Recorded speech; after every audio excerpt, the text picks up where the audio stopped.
continuer avec l'aide d'Hachem pour les cours du grand rabbin d'Israël.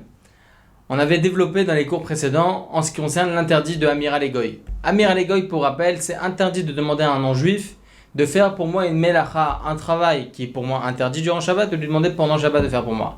On avait élucidé la problématique, on avait rapporté les raisons de cet interdit. On avait dit qu'une des raisons, c'est pour ne pas que le Shabbat soit simpliste aux yeux des Juifs, comme il écrit le Rambam. En tout cas, l'interdit de demander à un non-juif pendant Shabbat, on avait aussi fixé qu'il s'agissait d'un interdit des Rabbanan, comme il est rapporté dans le Talmud. Maintenant, on va poser une question très intéressante.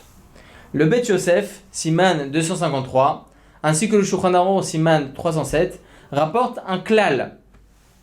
Un klal rapporté, une généralité, au nom du Rashba. Le Rashba dit la chose suivante. Kol ma she'asur l'Israël ha'asot, asur gam lomar legoy, milvad ma she'amru befirush. C'est-à-dire, tout ce qui est interdit, donc une généralité, tout ce qui est interdit pour un juif de faire durant Shabbat, ça sera interdit de demander à un non-juif de le faire pour nous durant Shabbat, à part bien entendu les choses qui ont été fixées comme étant permises par nos sages. Voilà, ça c'est le klal. Et pourtant, il y a une question rapportée par les poskim. Le Sefer, le livre Torah de Shabbat en Siman 337, alinéa 3, et beaucoup de Chachamim posent la question suivante. Il dit comment c'est possible que le Bet Yosef rapporte une telle généralité, comme ça il tranche la halakha dans le Siman 307 dans le Shulchan Aruch, alors que le shoot Trumat Adeshen, le responsable Trumat Adeshen, Siman 66, dit la chose suivante. Kol Isur Amir Alegoy, ou Davka Kshomer Lo Shiase Mamash Davar Isur Beshabbat. Aval Im Omer Lo Shiase Poulat Eter Mipsik Riche Mutar. Je vais expliquer. Le Trumat Adeshen nous dit la chose suivante, nous dit quelque chose de très intéressant. Et tout l'interdit de demander à un non-juif durant Shabbat pour faire pour moi une melacha, un travail qui est pour moi interdit, c'est uniquement lorsque je vais lui demander la melacha par elle-même. Je vais lui dire, fais pour moi telle chose. Fais une cuisson, allume le feu, n'importe. Tout ça, c'est interdit. Mais si l'interdit que je vais lui demander vient uniquement par extension de l'action qu'il va réaliser, on va donner des exemples. Alors là, étant donné que l'action qu'il va faire, elle est permise dans l'absolu, mais va s'engendrer donc quelque chose d'interdit par la suite, ok? Psychriché, c'est quoi psychriché? On avait déjà développé. Psychriché, c'est sûr et certain que l'interdit en question ça va venir juste après, ok? Ça va être engendré par l'action réalisée. Donc, s'il y a un psychriché, c'est-à-dire que si maintenant l'action que je vais réaliser, qui est dans l'absolu à première vue permise, mais va être engendré par la suite quelque chose d'interdit, alors là, ça sera permis de demander aux non-juifs de faire tel melacha. On va donner des exemples tout de suite pour que les choses soient claires, propres, précises, et qu'on puisse ressortir avec quelque chose de très intéressant. Le chauffe-eau électrique. Quelle est la problématique d'utiliser le chauffe-eau électrique? Déjà, tout d'abord, c'est très important d'introduire avec deux façons d'utiliser. La première chose à savoir, c'est qu'il est interdit durant Shabbat de se laver à l'eau chaude.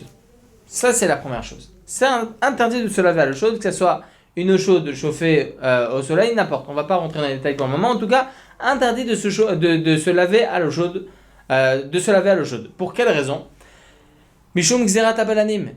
C'est quoi Gzerat Abalanim? C'est Chachamim, ils ont eu crainte qu'avant c'était des bains publics, que les gens ils aillent là-bas, se lavent avec l'eau des bains publics, et que les balanim, c'est qui les balanim? C'est ceux qui étaient préposés justement à faire chauffer l'eau, puissent venir pendant Shabbat et ouvrent un peu pour que ça soit de l'eau chaude. Donc, Mishum Gzerat Balanim, par rapport à cette institution de Chachamim, cette crainte de Chachamim, il nous est interdit même chez nous de nous laver à l'eau chaude durant Shabbat. À l'eau froide, il n'y a aucun problème, mais à l'eau chaude, c'est interdit. Bien entendu, mis à part les autres problématiques qu'il puisse y avoir, par rapport à Shalom Asrita, faire attention à ne pas essorer, etc., faire attention avec la serviette, comment s'essuyer, etc., et se sécher les mains, etc. Tout ça, c'est d'autres problématiques qui viennent à côté, et bien entendu qu'il faut aussi étudier. Mais en tout cas, à l'eau froide, il n'y a aucun problème de se laver. À l'eau chaude, c'est interdit dans tous les cas.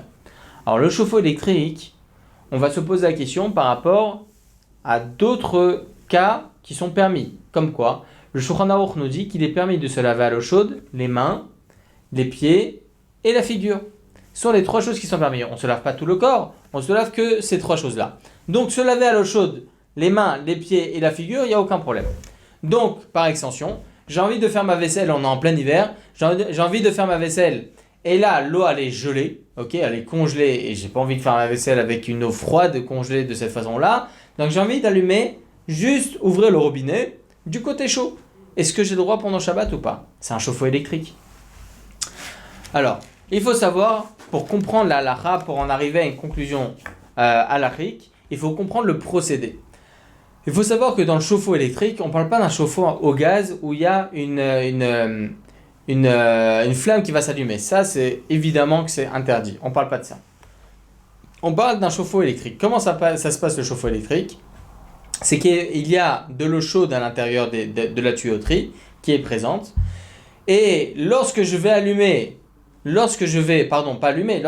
ouvrir le robinet du côté eau chaude, alors là, il va y avoir de l'eau froide qui vient du chauffe-eau, ok, qui vient du ballon, ok, qui va rentrer dans l'eau chaude qui est déjà présente et qui va chauffer. Donc là, qu'est-ce qu'on va faire? Il va y avoir un problème de cuisson. On va chauffer l'eau qui se trouvait froide, maintenant elle se trouve être chaude. Donc là, c'est un problème de bichoul. Je fais une cuisson durant Shabbat, c'est un issour évidemment. Alors, essayons d'expliquer. C'est quoi le issour de bichoul? C'est quoi l'interdit de cuisson ici? Qu'est-ce que j'ai fait? C'est de l'eau froide qui va rentrer dans l'eau chaude. Effectivement, l'eau froide qui va rentrer dans l'eau chaude, elle va chauffer. Donc c'est quoi le problème? Il est rapporté dans la Gemara, dans le traité Shabbat 39a, qu'on a un interdit de la Torah de cuire avec l'électricité, avec le feu. En tout cas, le our, ok, le feu, c'est interdit de chauffer avec. Ok, c'est un interdit de la Torah de cuire avec du feu. Donc le feu, donc par extension même l'électricité. Maintenant, il est écrit comme ça dans la Gemara, traité Shabbat 39a, même Toldot Aour. C'est quoi Toldot Aour? Même un dérivé du feu. Même un dérivé du feu, c'est interdit. Donc, on voit que c'est interdit. Il y a écrit comme ça dans le traité Shabbat 38b, dans la Mishnah là-bas. En notnim betza damecham bishvil shetit galgel. Interdit de prendre un œuf cru, de le poser à côté d'un réchaud pour qu'elle puisse cuire, pour que cet œuf-là puisse cuire. C'est quoi l'interdit? Je ne mets pas directement sur le feu. Là, c'est un dérivé du feu. Je vais faire cuire cet œuf-là à côté du réchaud, pas sur le réchaud. Donc, c'est un dérivé du feu. C'est la chaleur qui va venir et qui va justement chauffer et cuire cet œuf-là. Il y a écrit dans la Gemara, par la suite, She'im Gilgel, ça c'était la Mishnah, la Gemara elle nous dit, Im Gilgel Chayav Ratat.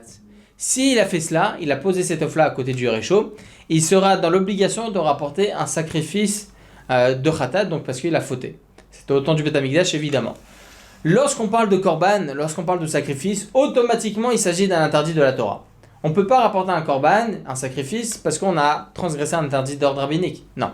On rapporte un sacrifice lorsqu'on transgresse, bien évidemment sans intention, on a un interdit de la Torah. Donc si la Gemara nous dit ça, que Toldot Aour, un dérivé du feu, je fais un interdit de la Torah, on comprend bien que même le dérivé du feu, c'est un interdit de la Torah. C'est pour cela qu'il est vrai que l'eau chaude qui se trouve dans la tuyauterie, elle a déjà chauffé par l'électricité, donc par le feu lui-même. Le problème, c'est que l'eau froide qui va rentrer en contact avec l'eau chaude qui se trouve dans la tuyauterie, ça va être, cette eau chaude-là, ça va être un dérivé du feu. Et donc, automatiquement, lorsque je vais ouvrir l'alimentation d'eau chaude de mon robinet, ok, l'eau froide qui va rentrer dans l'eau chaude, je vais faire un interdit de la Torah qui va être bichoul, la cuisson par le dérivé du feu. C'est ce qu'on appelle Ur vetoldot aour, le feu et le dérivé du feu. Même le dérivé du feu, je vais faire, chas v'shalom, un interdit de la Torah. Ça, c'est par rapport à l'arrivée d'eau chaude, lorsque je vais ouvrir mon arrivée d'eau chaude, lorsque je vais ouvrir l'eau chaude de ma robinetterie. Donc là, je vais faire un interdit de la Torah. C'est pour cela qu'on n'aura pas le droit d'utiliser un chauffe-eau électrique durant Shabbat.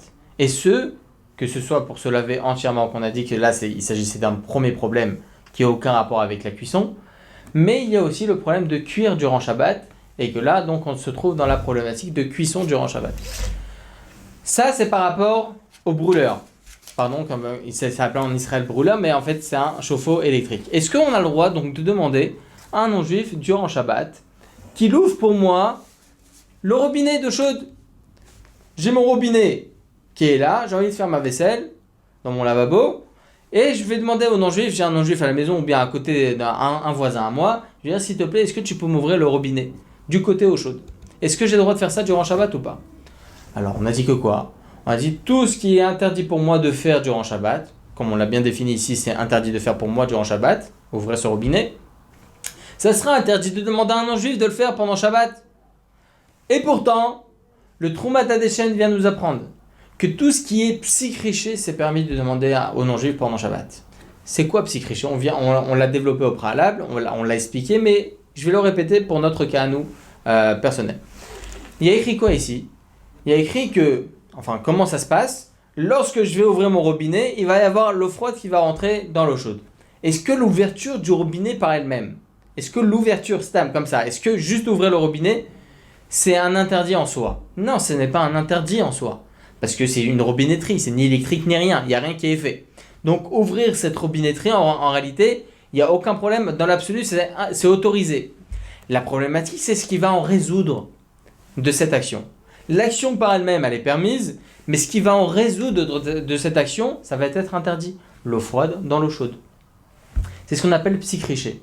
C'est une action permise qui est automatiquement va résoudre un interdit de la Torah, donc dans l'absolu ici. C'est ce qu'on appelle psychriché. Littéralement parlant, c'est couper la tête d'un poulet, couper la tête d'un poulet pour jouer au foot avec. On parle pas de faire attention aux bêtes, etc. pour le moment, mais j'explique le principe. Couper la tête d'un poulet pour jouer au foot avec la tête de ce poulet. Ah, mais moi je voulais pas tuer. Mais c'est évident, Habibi, tu vas tuer ce poulet. Tu coupes la tête, tu tues ce poulet. La même chose, tu ouvres ce robinet, c'est sûr et certain que l'eau froide va s'intégrer dans l'eau chaude. Ça s'appelle psychriché. C'est une action permise dans l'absolu, je ne parle pas du poulet pour l'instant, la robinetterie, c'est une action permise qui va en résoudre un interdit de la Torah. Le Troumat Hadeshen nous apprend. Il est vrai qu'il est interdit de demander à un non-juif les choses qui nous sont à nous interdits. Mais là, étant donné que le non-juif, l'action qu'il va faire, il ne va pas penser à l'interdit, il ne va pas penser à chauffer l'eau froide qui va rentrer dans l'eau chaude, il va juste penser à ouvrir le robinet. Donc il va penser à quoi? À une action permise. Donc étant donné que l'action qu'il va faire va être permise, il ne va pas penser à faire un interdit, il n'y a pas de problème. C'est pour cela que son nom Troumat Hadeshen, et comme ça on tranche la halakha, qu'on a le droit de demander à un non-juif d'ouvrir notre robinet pour faire la vaisselle, même si c'est un chauffe-eau électrique. C'est très intéressant, parce que là on apprend quelque chose de pointilleux. On apprend ici que les choses qui en résolvent un interdit, mais que l'action par elle-même est permise, l'ouverture du robinet, en fin de compte, il n'y a aucune action interdite dans l'absolu, alors là, c'est permis de demander aux non-juifs. On va donner Bezrat Hashem d'autres exemples. Mais il faut savoir que le Troumat Hadeshen, donc l'auteur de ce klal-là, de cette généralité, lui, dans ses écrits, bien évidemment au temps du Troumat Hadeshen, il y a 750 ans à peu près, il n'y avait pas de chauffe-eau électrique. Donc de quoi il parlait, lui, le Troumat Hadeshen, pour nous apprendre cette généralité? Il faut savoir qu'avant, ils n'avaient pas d'autre possibilité de réchauffer leur dafina. Comment ils faisaient pour réchauffer leur dafina durant Shabbat? Alors, qu'est-ce qu'ils faisaient? Surtout en hiver. Ils faisaient en sorte de demander aux non-juifs de prendre la dafina et de le mettre sur le chauffage. Pas sur le chauffage. Avant, c'était comme un système de cheminée comme ça, où il y avait par-dessus, il y avait comme un marbre par-dessus, et ce marbre-là même chauffait grâce à la cheminée. Chauffait grâce au chauffage. Donc on ne posait pas directement sur le feu, on ne posait pas directement sur le chauffage, on mettait justement sur le dessus du chauffage, le dessus de la cheminée. Donc on demandait au non-juif, s'il te plaît, tous les Shabbats, tu viens à telle heure et tu me poses la dafina, la pkaïla, n'importe quelle chose, pose sur ce marbre-là, au-dessus donc de la cheminée. Très bien, il faisait ça. Une heure après, une demi-heure après, trois quarts d'heure après, un quart d'heure après, l'homme échané, venait donc un autre non-juif, une femme de ménage, elle allumait elle avait l'habitude d'allumer chaque Shabbat, elle allumait la cheminée pour qu'il fasse chaud dans la maison. Parce qu'il faut savoir que c'est permis de demander à un non-juif pendant Shabbat d'allumer le chauffage. Pour quelle raison? Parce que Kulam Cholim etzel hachom. Ok? Tout le monde est malade face au froid. Et surtout en Europe, dans les pays vraiment très très froids. Et il était permis de demander à un non-juif d'allumer le chauffage. Ok, très bien. Maintenant, ce non-juif-là qui allait venir après, il venait allumer le chauffage. À quoi il pense, lui, ce non-juif-là? À faire une action permise. Ok, c'est une action permise en fin de compte, parce qu'on demande au non-juif de faire cette action-là, qui est pour nous permise de lui demander. On a le droit de lui demander, étant donné qu'il fait froid dans la maison. Qu'est-ce qui va en résolver? Va en résolver le fait que Madafina, Mapkeila, n'importe, ok, va chauffer. Lui, ce non-juif-là, il ne pense pas à la Dafina, il va penser à chauffer la maison. Donc, c'est ce qu'on appelle psychriché. Et comme ça, il dit le Troumat Hadeshen qu'on a le droit de demander à ce non-juif-là de poser Madafina sur le marbre, bien qu'une demi-heure, un quart d'heure après, va venir une femme de ménage pour allumer le chauffage. C'était permis. Donc, c'est ce qu'on appelle psychriché. Donc, de là, on voit du Troumat Hadeshen qu'on a le droit de demander à un non-juif de faire une action à première vue permise, qui va en résolver à une action, à un interdit de la Torah. Comme ici le chauffe-eau électrique. Il faut savoir que le Hagot Maimoniot rapporte aussi cette généralité. Il dit comme ça le Hagot Maimoniot. Il dit que si j'ai une marmite qui a été mise au préalable sur des braises, ok, j'ai tout ce qu'il faut, j'ai les braises, là, comme un style de barbecue, ils faisaient comme ça avant, et ils mettaient leur marmite à l'intérieur des braises. Donc il y avait toutes les flammes et tout ça. Est-ce que j'ai le droit pendant Shabbat de retirer cette marmite? Et il faut savoir que non. Pourquoi ça m'est interdit de retirer cette marmite de ce feu? De peur que je fais bouger une braise, et ou bien elle va se raviver, ou bien elle va s'éteindre. Donc par cette crainte-là, on interdit de toucher à cette marmite. Alors comment je vais faire? Le Hagot Maimoniot, chapitre 6 des lois de Shabbat, alinéa 20, il nous dit que c'est permis de demander à un non-juif de faire cette action, de prendre cette marmite. Pourquoi? Parce qu'en fin de compte, l'action même de prendre une marmite n'est pas interdite. C'est juste ce qui va en résolver. C'est possible que ou bien ça va s'éteindre, ou bien ça va se raviver. Lui, le goy, ne pense pas à ça. Il pense juste à retirer la marmite. C'est ce qu'on appelle psychriché. Pour ça que le Hagot Maimoniot, donc il est du même avis. Mais il faut savoir qu'il y a beaucoup d'achronim qui sont du même avis. Le Rama, Siman 253, Alacha 1 et Alacha 5 tranche comme ça l'Alacha. Le Magan Avraham, Siman 253, alinéa 18 et alinéa 41 aussi, il pense comme ça. Le Gaon Rabbeinu Zalman dans son Shulchan Aruch, Siman 253, Alacha 10, il dit comme ça l'Alacha. Le Chaya Adam, volume 1, Klal 2, Alacha 4, il pense comme ça l'Alacha. Le Mishnah Berurah, Siman 253, alinéa 99, chacun peut aller voir. Comme ça, il tranche l'Alacha. Le Rev Epstein, dans le Aruch HaShulchan, Alacha 24, il tranche comme ça aussi l'Alacha. Le Maharam Shik, dans Orachaim Siman 8, il tranche comme ça l'Alacha. Le Maharam Shik, c'était l'élève du Khatam Sofer, il tranche comme ça l'Alacha. Le responsable Arugat Abosem, qui était un des grands rabbanim d'Hongrie, il tranche comme ça l'Alacha. Le Shoot, le responsable Keren et David Satmar, il tranche comme ça l'Alacha aussi, Siman 173. Le responsable Melamed Laoil, Siman 50, un des grands rabbanim d'Amérique, il tranche comme ça l'Alacha. Le responsable Chelkat Yaakov, qui était un des rabbanim, un des Av Beddin de Zurich, il tranche aussi comme ça l'Alacha. Donc tous ces acharonim là tranchent que lorsque l'action par elle-même est permise, mais va en résolver un interdit, donc c'est ce qu'on appelle psychriché, alors on a le droit, même si c'est pour nous interdit de faire, c'est important de repréciser ça, c'est interdit de faire cela, on a le droit de demander aux non-juifs de faire pour moi cette action. On a juste défini au préalable par rapport au chauffe-eau électrique. Mais c'est important, entre parenthèses, d'expliquer le chauffe-eau solaire. En Israël, il y a beaucoup le chauffe-eau solaire. Il faut savoir que c'est interdit de se doucher durant Shabbat, on l'a déjà dit au préalable, que ce soit solaire ou bien électrique, c'est interdit de se laver entièrement le corps, c'est interdit durant Shabbat par rapport à une autre xéra de Chachamim, une autre institution de nos sages. Mais le douche Shemesh, est-ce que j'ai le droit de l'utiliser pour laver mes mains? L'eau chaude qui est chauffée de manière solaire, les panneaux solaires, est-ce que c'est permis d'utiliser pour me laver les mains, pour me laver la figure, pour me laver les pieds, pour faire la vaisselle? En hiver, il fait froid, la robinetterie, il y a de l'eau froide à l'intérieur, donc j'ai envie d'utiliser de l'eau chaude. Est-ce que c'est permis lorsque le chauffe-eau il est solaire? Alors il faut savoir que c'est écrit comme ça dans la Gemara, comme on a dit au préalable, la Gemara, dans Daf 39b, là-bas c'est rapporté par rapport à Our et Toldot Our. Interdit de cuire avec le feu ou bien un dérivé du feu. Mais il faut savoir qu'il y a écrit dans cette même Gemara qu'on a le droit de cuire au soleil. On a le droit de cuire au soleil. Très bien. Donc, les panneaux solaires, c'est quoi? Ça devrait être permis.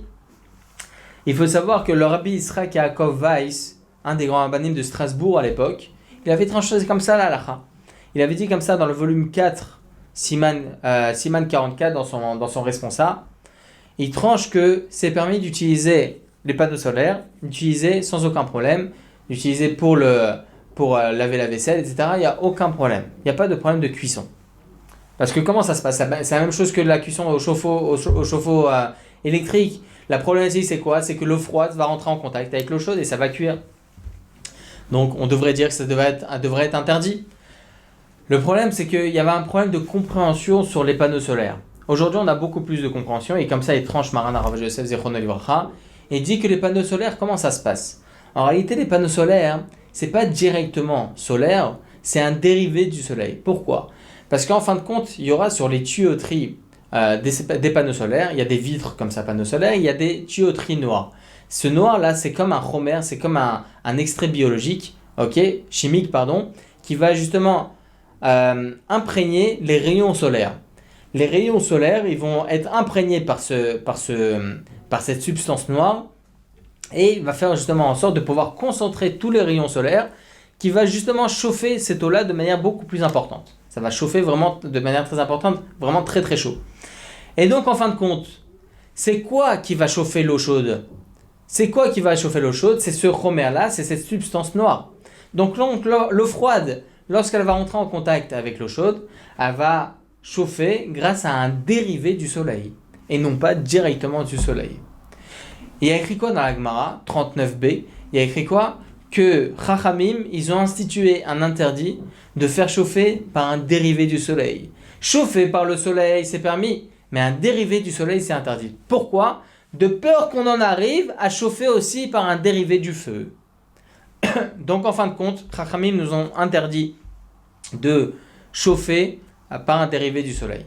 Donc lorsque je vais ouvrir ma robinetterie d'eau chaude solaire, ça va être problématique. Pourquoi? Parce que l'eau froide qui va entrer en contact avec l'eau chaude va être chauffée, va cuire grâce à un dérivé du soleil. Donc je vais faire ici un interdit des Rabbanan. On comprend bien que l'interdit reste, que ça soit solaire ou bien électrique. Mais il faut savoir que selon la halakha par rapport au solaire, comme ça il tranche Maran Arav Yosef dans Yabi Omer, volume 4, Siman 34, et dit comme ça Maran Arav Ovadia que c'est permis d'utiliser l'eau chaude qui est chauffée par les rayons solaires, donc les panneaux solaires. Je crois que c'est considéré comme panneau voltaïque, un truc de ce style en français, je ne sais pas exactement. En tout cas, c'est panneaux solaires. Il dit Maran Arav Ovadia que c'est permis d'utiliser pour la vaisselle ou pour se laver les mains et les pieds ou la figure. Pour quelle raison? Parce qu'on a un klal, une généralité qui s'appelle comme ça. Psikriché, delo nechale beiso de Rabbanan. Lorsque l'action que je vais faire est permise, mais ça va en résolver un interdit. Mais là, l'interdit va être des Rabbanan et non plus des Oraita. Si le fait que l'interdit par elle-même ne m'intéresse pas dans l'absolu, l'eau froide qui va rentrer dans l'eau chaude ne m'intéresse pas dans l'absolu, moi ce que je veux c'est juste l'eau chaude qui se trouve dans la tuyauterie en ce moment même, il y a une certaine quantité, un certain litrage, donc si gréché de l'onechale beisour des Rabbanan, il s'agit d'un interdit des Rabbanan, moutar, c'est permis. Donc l'action par elle-même, elle est permise. Mais il va y avoir quelque chose qui va en résolver, c'est un interdit. L'interdit qui va en résolver, c'est un interdit des Rabbanan. Un interdit des Rabbanan qui ne m'intéresse pas, c'est permis. C'est pour ça que j'ai le droit d'ouvrir la robinetterie, même si je mets du côté eau chaude, et qu'il y a de l'eau froide en fin de compte, dans les panneaux solaires, etc., dans le ballon. L'eau froide va rentrer en contact avec l'eau chaude. Moi, étant donné que ça ne m'intéresse pas, c'est permis. Mais Rav, ça m'intéresse. J'ai Blainara, j'ai 50 invités à la maison. Donc le litrage d'eau chaude qui se trouve dans ma robinetterie ne suffira pas. Ce qui va être nécessaire, ça va être l'eau froide justement qui va s'imprégner, qui va s'intégrer dans l'eau chaude et qui va cuire. Donc oui, nichale, oui, ça m'intéresse. Alors comment ça peut être permis? Très très bonne question. Mais il y a une réponse à tout. Baruch Hashem. Le Rav Ovadia Yosef rapporte là-bas, dans Yabi Omer, responsable Yabi Omer, un Sefer HaMakneh extraordinaire. Il dit, Sefer HaMakneh, qu'il faut, il faut différencier entre deux interdits des Rabbanan. On a un interdit des Rabbanan type, et on interdit des Rabbanan institué par nos sages, de peur qu'on va en arriver à un interdit de la Torah. Ici, c'est une Xéra. C'est ce qu'on appelle Xéra. On a Issour des Rabbanan, c'est interdit des Rabbanan, et on a une Xérat Rachamim, une institution des Rabbanan. Ils ont institué Rachamim de peur qu'on va en arriver à un interdit de la Torah.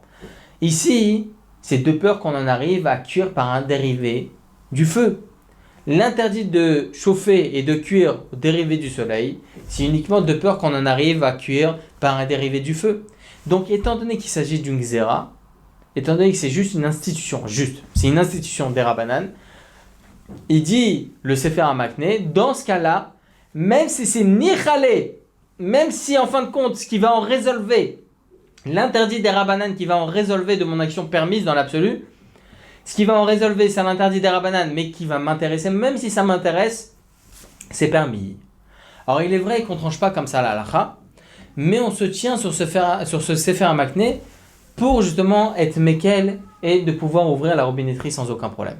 Voilà, ça c'est entre parenthèses, ça c'est par rapport à la robinetterie chauffée, donc l'eau chaude qui va chauffer par les panneaux solaires. Par les panneaux solaires, donc on a le droit d'utiliser sans aucun problème pendant Shabbat, d'ouvrir l'eau chaude en hiver pour pouvoir laver la vaisselle, etc. Mais le chauffe-eau électrique, c'est interdit, comme on a dit au préalable, parce qu'il s'agit d'un interdit de la Torah. Étant donné qu'il s'agit d'un interdit de la Torah, là ça devient interdit. Par contre, on pourra demander à un non-juif de le faire à notre place. Donnons un autre exemple. Arrive Shabbat, on est tous contents, on a des invités, Shalom Elechem, Eshet Raïl, Kiddush, Yafé Meot. Et là, à la fin du Kiddush, on va tous ouvrir le frigidaire pour prendre les boissons. Chacun fait ce qu'il veut à la maison, mais on ouvre le frigidaire pour prendre les salades, les boissons, n'importe. Et là, on s'en rend compte, j'ai oublié d'éteindre la lumière du frigidaire. Comment faire ? C'est interdit d'ouvrir ce frigidaire s'il y a de la lumière. C'est interdit d'ouvrir un frigidaire si lorsque je vais l'ouvrir, il va y avoir la lumière qui va s'allumer. Et que ce soit des LED ou bien que ce soit une lumière électrique. Il n'y a aucune différence à l'achik. Aucune différence. Donc comment je fais ? Alors l'Alacha nous dit, selon le klal, la généralité du Troumat Hadeshen, on apprend qu'on a le droit de demander à un non-juif d'ouvrir ce frigidaire. Pourquoi ? Parce qu'en fin de compte, l'action par elle-même, elle est permise. Ouvrir un frigidaire pendant Shabbat, ce n'est pas interdit. Le problème, c'est ce qui va en résolver, ce qui va ressortir de cette action. De cette action, on va en résolver qu'il y a de la lumière qui va s'allumer. Le non-juif, lui, il ne pense pas à allumer la lumière à l'intérieur. Il pense juste à ouvrir le frigidaire. Donc en fin de compte, même moi, lorsque je vais lui parler à ce non-juif-là, je ne vais pas lui demander de faire une action interdite. Je vais lui demander de faire une action permise, mais qui va en résolver un interdit de la Torah. Ou un interdit, oui, là, il s'agit d'un interdit de la Torah. Donc c'est pour ça que pendant Shabbat, j'ai le droit de demander à ce non-juif-là d'ouvrir le frigidaire, même s'il y a la lumière qui va s'allumer. Mais en fin de compte, Rav, on va lui demander d'ouvrir vendredi soir. Mais on ne va pas lui demander toutes les demi-heures. D'ouvrir, donc comment faire ? Il y a certains qui mettent une serviette. Une serviette, etc., ça protège autant de la chaleur extérieure qui ne puisse ne pas rentrer à l'intérieur, mais aussi le fait que ça ne s'allume plus lorsque je veux ouvrir. Alors, il y en a certains qui sont un peu dubitatifs par rapport à ça, ils ne veulent pas laisser le frigidaire ouvert, ce que je comprends. Alors on a le droit de demander aux non-juifs d'enlever la lampe pendant Shabbat. C'est allumé, Rav. Là, il va faire kibouille, et là, il va éteindre. Il faut savoir que le fait d'éteindre, étant donné que là, il s'agit d'une lumière électrique qui va s'allumer par un métal, ok, le seul interdit qu'il aura de ce kibouille-là d'éteindre le feu, d'éteindre cette électricité-là, c'est des Rabbanan. On avait dit dans les cours précédents que lorsque je vais demander à un non-juif de faire pour moi un interdit des Rabbanan, c'est permis en cas de misva, en cas de nécessité absolue, en cas lorsqu'une personne elle est un petit peu malade, n'importe. En tout cas, c'est ce qu'on appelle jvout des jvout. Le premier interdit des Rabbanan, c'est le fait de demander à un non-juif. Le deuxième interdit des Rabbanan, je voulais lui demander de faire pour moi un interdit des Rabbanan qui est là pour le coup d'éteindre. Ok ? Donc jvout des jvout bimkom misva. La misva de Oneg Shabbat, comment je vais faire pour ouvrir à chaque fois le frigidaire ? ok, ou bien nécessité absolue, je ne vais pas demander chaque 10 minutes ou chaque demi-heure à un non-juif, ça ne se fait pas non plus. Donc j'ai le droit de lui demander, enlève l'ampoule, ou bien mets du scotch sur l'interrupteur, n'importe. Toutes ces choses-là, j'ai le droit de lui demander à ce non-juif.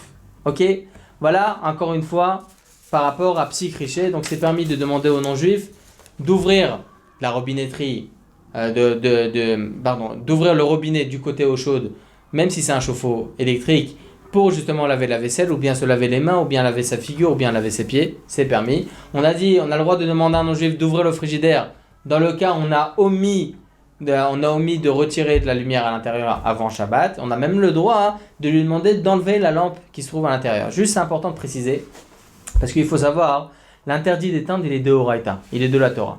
Mais l'interdit d'éteindre de la Torah, il est uniquement lorsque j'aurai besoin des braises. Lorsqu'on fait un barbecue, en général, on a tout ce qu'il faut, on a les braises, etc. On a le charbon, on a tout ce qu'il faut. Mais pour que notre viande cuise bien, il faut éteindre le feu. Pour que les braises, justement, on a besoin de ces braises-là pour justement cuire la viande. Et bien là, c'est l'interdit de la Torah. L'interdit de la Torah de kibouille, d'éteindre, c'est lorsqu'on aura le besoin d'éteindre pour garder justement ces braises-là. L'interdit des Rabbanan, c'est tout ce qui reste. Éteindre la lumière dans l'absolu, éteindre une lumière dans l'absolu, c'est un interdit des Rabbanan.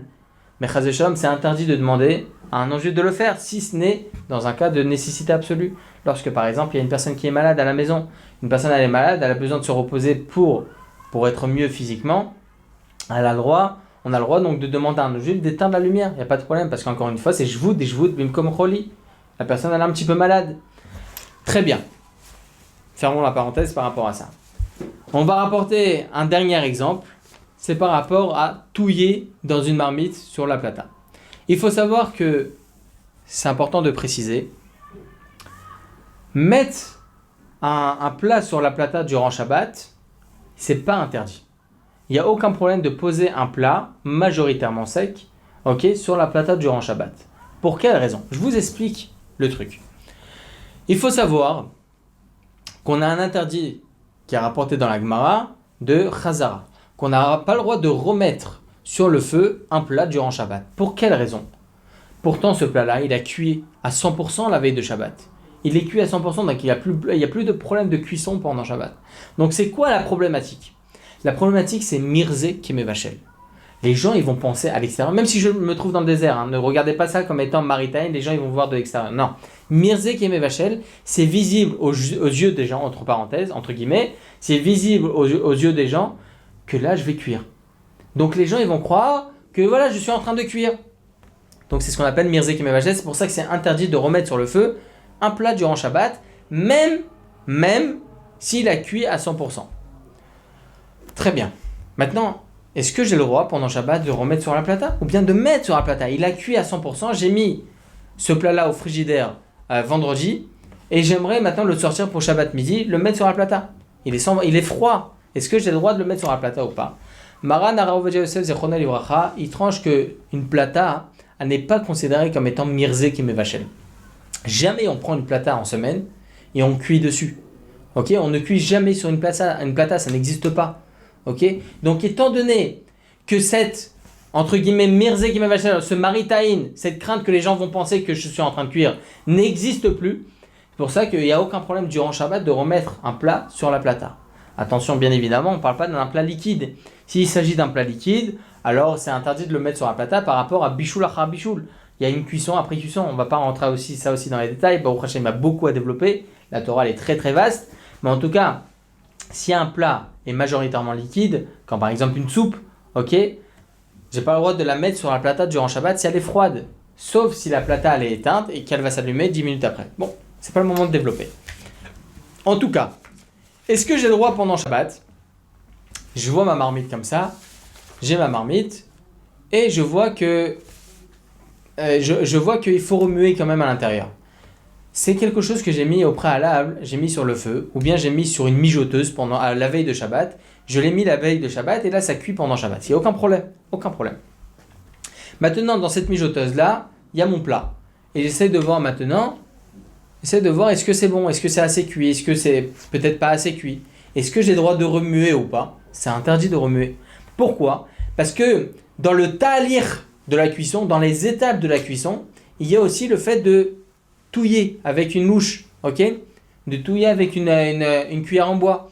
Ça fait partie des étapes de cuisson. Faire remonter les choses qui étaient en dessous, les faire remonter au-dessus et de faire descendre, de mettre en bas les choses qui sont au-dessus pour que ça cuise aussi bien. Donc ça fait partie des étapes de cuisson. Donc c'est assourd pendant Shabbat. C'est comme si on cuisait pendant Shabbat. Alors est-ce que j'ai le droit de demander à un non-juif de le faire ou pas? Alors, il faut savoir que oui, c'est autorisé. Pour quelle raison? Parce qu'en fin de compte, lorsque je vais demander au non-juif, s'il te plaît, touille dans ma marmite, lui, il ne va pas penser à cuire. Il va juste penser à touiller. Donc en fin de compte, même si ça va en résolver un interdit de la Torah de cuisson, le méchané, il n'y a aucune différence. Pourquoi? Parce que en fin de compte, je vais lui demander de faire une action qui est dans l'absolu permise, mais qui va engendrer, qui va en résolver un interdit de la Torah. Donc c'est pour ça que c'est permis durant Shabbat de demander à son non-juif de touiller. Mais il faut savoir, et c'est pour ça que j'ai précisé ça au début, par rapport à une plata.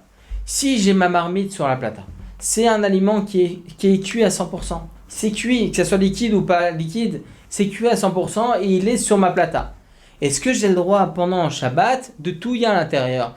On dit que oui. Pourquoi? Parce que étant donné que là tout est cuit à l'intérieur, il n'y a plus de problème de cuisson. Ah, tu vas dire que Mirzek et Mevachel, les gens ils vont penser que voilà, tu es en train de cuire parce que ça fait partie des étapes de cuisson. Autant de mettre sur le feu, autant de touiller, ça fait partie des étapes de cuisson. Là non. Pourquoi? Parce que étant donné que ma marmite elle se trouve sur la plata, et la plata, il n'y a pas de crainte que les gens vont penser que je suis en train de cuire. Même les étapes de cuisson que je fais par la suite, le fait de touiller, il n'y a pas d'interdit. Bien évidemment, on parle ici d'un plat qui est 100% cuit. Il n'y a pas ce problème, bien évidemment, de cuisson. Parce que si c'est pas cuit à 100%, bien évidemment, c'est interdit de touiller. Là, on est en train de cuire. Ok, même si ça se trouve sur une plata. Il n'y a aucune différence à la riz.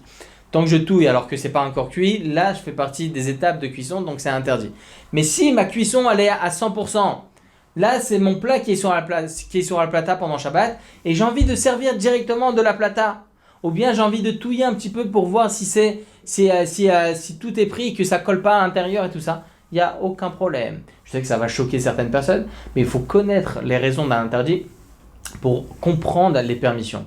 Les raisons de l'interdit, on a dit, c'est Mirzek et Mevachel, de peur que les gens ils vont penser que je suis en train de cuire. Là, mon plat, il est cuit. Donc, c'est quoi le problème? Les gens ils vont croire que je suis en train de cuire parce que je suis en train de touiller. Ça fait partie des étapes de cuisson? Non, parce que c'est sur la plata. Donc, on comprend bien de tout cela. On comprend bien qu'il n'y a pas d'interdit. Mais en tout cas, encore une fois, par rapport à Amiral et Goy, j'ai tout à fait le droit de demander à un non-juif de touiller dans ma mijoteuse, ok, même si c'est pas encore à 100% cuit, parce que lui, il est en train de faire une action qui est dans l'absolu autorisée. Touiller, il n'y a pas d'interdit de prendre une cuillère et de remuer. C'est juste qu'il va en résolver. Ok, il va y avoir ici un interdit. Là, il n'y a pas de problème parce que le non-juif, il ne pense pas à ça. Il pense juste à touiller. Ça s'appelle psychriché. Voilà, pour résumer, on a le droit de demander à un non-juif pendant Shabbat d'ouvrir mon robinet du côté eau chaude, même si c'est un chauffe-eau électrique. On a le droit de demander à un non-juif pendant Shabbat d'ouvrir mon frigidaire, même si j'ai oublié d'éteindre les lumières avant Shabbat, bien évidemment, les quatriers là, bien évidemment, a priori, il faut tout faire avant Shabbat, éteindre, etc. Mais si on arrive dans une situation où on a omis de faire cela, on a le droit de demander à un non-juif d'ouvrir mon frigidaire pendant Shabbat. J'ai même le droit de lui demander de retirer la lumière à l'intérieur pour ne plus qu'on ait de problème tout au long du Shabbat. J'ai aussi le droit de demander à un non-juif de touiller mon repas qui se trouve dans la mijoteuse pendant Shabbat, même si ça fait partie des étapes de cuisson. Pourquoi? Parce que lui, il pense pas à ça, c'est ce qu'on appelle psychréché. Baruch Adonai Leolam, Amen ve Amen. Torah Box, c'est une véritable yeshiva en ligne qui va vous permettre d'étudier les textes de référence dans les mots Talmud, Livre des prophètes, Chassidut, Moussar, Pensée juive, Halakha. Des dizaines d'œuvres disponibles avec pour chacune d'elles un enseignement adapté. En un seul clic, où que vous soyez, à n'importe quelle heure du jour ou de la nuit. Étudiez enfin tous les sujets que vous avez toujours rêvé d'approfondir. Alors, travailler le GAN, c'est la sotte du vrai Torah, c'est travailler les paroles de l'étude de la Torah. Et c'est quoi garder le GAN? C'est l'ishma, mitzvota, de garder le mitzvot. Aujourd'hui, la Torah n'a jamais été aussi proche de nous.